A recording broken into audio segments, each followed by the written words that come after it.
नमस्कार, मैं हूँ यशवंत दामले और आप देख रहे हैं यशमुनि विज्ञान चैनल। यशमुनि विज्ञान चैनल में आपका स्वागत है। आज के वीडियो में हम सीखेंगे गति का तीसरा नियम।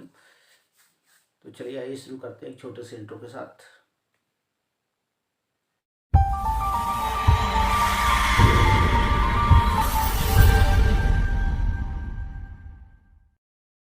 नियम के बारे में चर्चा करते हैं। उससे पहले हम देख लेते हैं, हमने गति का पहला नियम देखा है, गति का दूसरा नियम देखा है। इस समय अगर आपने वीडियो नहीं देखा है तो उसका लिंक मैं आपको आई बटन पर दे दूंगा, वहां से आप आई बटन पर वीडियो दे दूंगा, वहां से आप देख सकते हैं। ठीक। और पहले नियम में आप जानते हैं, पहले नियम में हम क्या पढ़ चुके हैं कि कोई वस्तु पर यदि भार बल लगाया जाता है तभी वस्तु में गति होती है या वह गति को रोक देता है, अर्थात उसकी गति में परिवर्तन करने का जो काम होता है भार बल के द्वारा यहाँ पर देख सकते हैं। और F बराबर M, यहाँ हम देख सकते हैं किसी वस्तु में यदि उसमें बल लगाया जाता है तो उसके त्वरण में परिवर्तन होता है, ये हम दूसरे नियम में देख सकते हैं और यहाँ से हमने देखा है।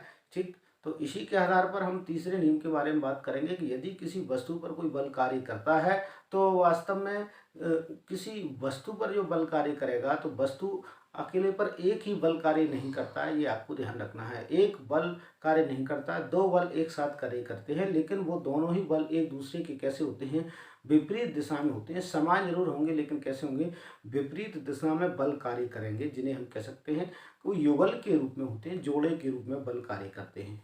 जैसे कि सपोज दैट हम आपको एक एग्जाम्पल स्वरूप बताना चाहें कि मैं आपके सामने एग्जाम्पल स्वरूप एक ये डस्टर दोनों लेना चाहता हूँ, दोनों डस्टरों पर मैं बल लगाना चाहूँ।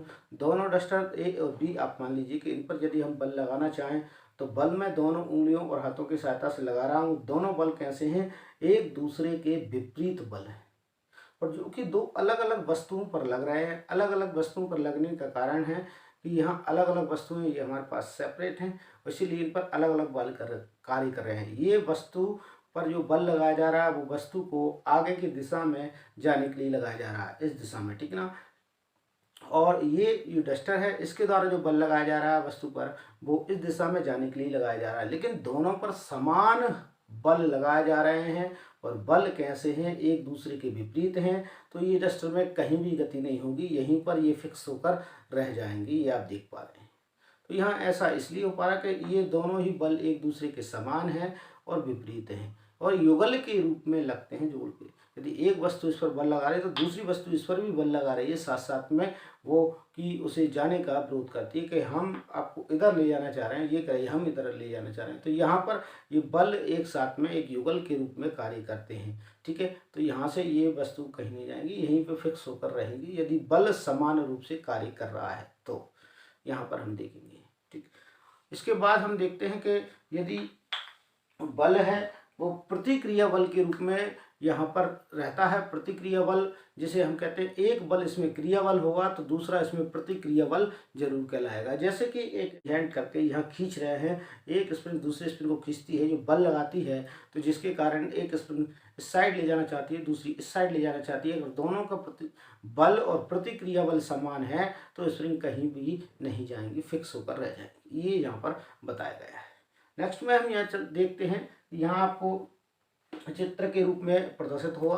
तो जैसे कोई व्यक्ति अगर चल रहा है तो चलते टाइम पर वो बल कहाँ लगाएगा, यहाँ ध्यान देंगे, चलते टाइम व्यक्ति बल कहाँ लगाएगा ये भी आपको अच्छी तरह पता है। तो यहाँ देखेंगे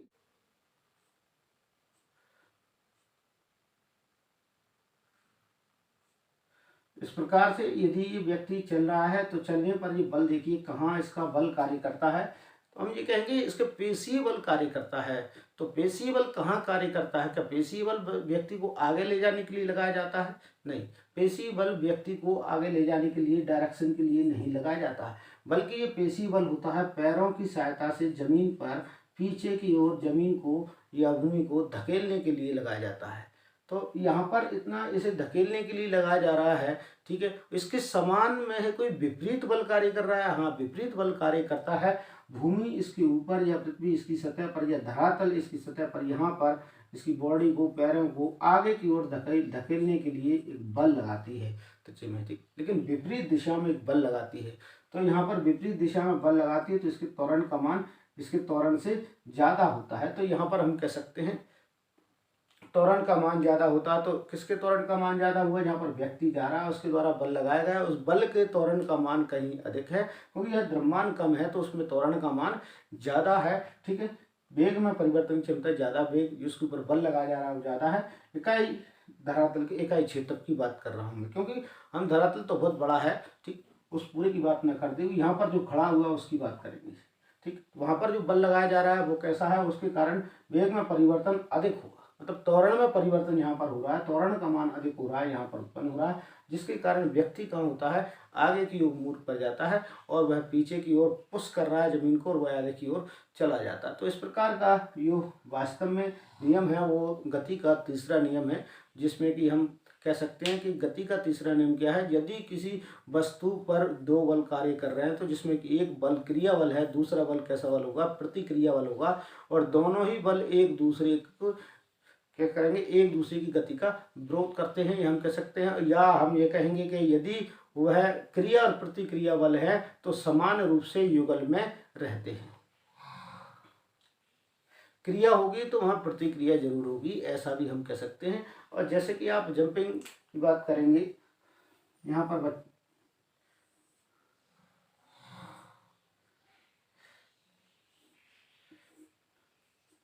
यहाँ प्रदर्शनी वगैरह लगती है, वहाँ पर आपने देखा हुआ जंपिंग पैड यहाँ पर रहता है और यहाँ पर बच्चों को उछलने के लिए मौका मिलता है, जंप लगाने के लिए मौका मिलता है। तो बच्चे यहाँ पर क्या करते हैं, जंप लगाने का कार्य करते हैं। ठीक है, जंप लगा, जैसे भी जंप लगाते हैं, जंप लगाने पर ये यहाँ पर नीचे की ओर पुश होता है, इसके बाद नीचे की ओर पुश होकर यहाँ पर बैंड फिर इसे ऊपर की ओर भी पुश करवाता है, मतलब जंप लगवाता है, ऊपर की ओर धकेल देता है, जिसके कारण क्या होता है, तो प्रतिक्रिया बल के रूप में ऊपर की ओर जाने का उसे मौका मिलता है। तो यहाँ जैसे ही वो बल नीचे की ओर लगाएगा उसके ऊपर तुरंत प्रतिक्रिया बल लगेगा और व्यक्ति या बालक ऊपर की ओर उछलकर आ जाता है। तो यहाँ पर ये तृतीय नियम के रूप में ही कार्य करता है।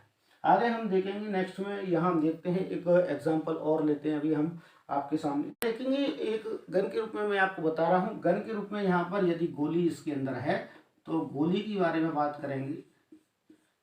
ठीक, गोले के ऊपर यहाँ से इसके ऊपर फोर्स लगाया जाता है, बल लगाया जाता है। बल लगने के कारण गोली आगे की ओर जाती है और इसका जो वेग होता है वो अधिकतम होता है। और इसी समय गोली जब आगे की ओर जाती है तो उसे जो गन है उसमें पीछे झटका महसूस होता है, जो भी आप जानते होंगे, झटका महसूस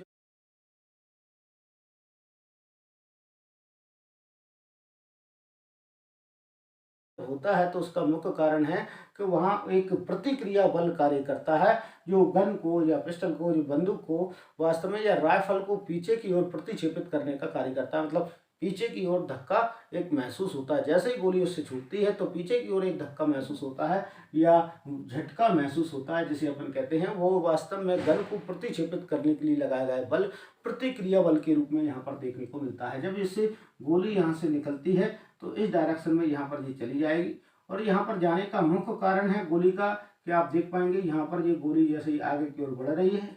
तो इस प्रकार से मुख्य कारण यही है कि इसके त्वरण का मान अधिक होता है और गन के त्वरण का मान थोड़ा कम होता है, क्योंकि वह अधिक द्रव्यमान वाली वस्तु है। तो यहाँ से हम ये देख सकते हैं। तो ये वास्तव में न्यूटन गति के तीसरे नियम पर आधारित है। ऐसे ही क्वेश्चन चलता है एक और, यहाँ पर आप देख पाते होंगे कि घोड़ा गाड़ी को कैसे खींच पाता है।